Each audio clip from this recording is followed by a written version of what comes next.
দিন থেকে রাত আমরা মাঠ পর্যায়ে থাকি, মানুষকে সত্য জানানোর আমরা চেষ্টা করি। সেই জায়গায় শুক্রবারে গণমাধ্যম কর্মীর উপরে যে ন্যাক্কারজনক হামলা হয়েছে পুলিশ কর্তৃক, সেটি তীব্র নিন্দা ও প্রতিবাদ আমরা জানাই।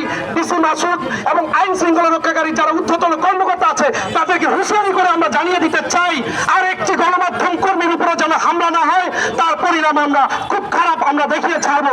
গণমাধ্যম কর্মীর বাক স্বাধীনতা আপনারা কেড়ে নেবেন, সেটি আমরা হতে দিব না। আমরা ডিজিটাল মাল্টিমিডিয়া জার্নালিস্ট যারা আছি তারা দিন রাত আমরা কঠোর পরিশ্রম করি, সত্যের সন্ধানে আমরা থাকি। আর ডিসি মাসুদ সহ আইন শৃঙ্খলা ঊর্ধ্বতন কর্মকর্তা যারা রয়েছেন তাদেরকে অবগত করতে চাই, দৃশ্যমান একটি বিচার আমাদের দেখাতে হবে যারা গণমাধ্যম কর্মীর উপরে হামলা করেছে। 5 আগস্টের পরে আমরা সেই পুলিশ চাই না যে পুলিশ গণমাধ্যমের শ্বাসরুদ্ধ করার চেষ্টা করবে এবং গণমাধ্যমকে তার সত্য থেকে তাকে বিচলিত করার চেষ্টা করবে। আমরা মাল্টিমিডিয়া জার্নালিস্ট যারা আছি আমরা ঐক্যবদ্ধ আছি। আমাদের উপরে যে ধরনের হামলা মামলা আসবে আমরা সবাই ঐক্যবদ্ধ থেকে সেটি প্রতিবাদ আমরা করব। সবাইকে ধন্যবাদ।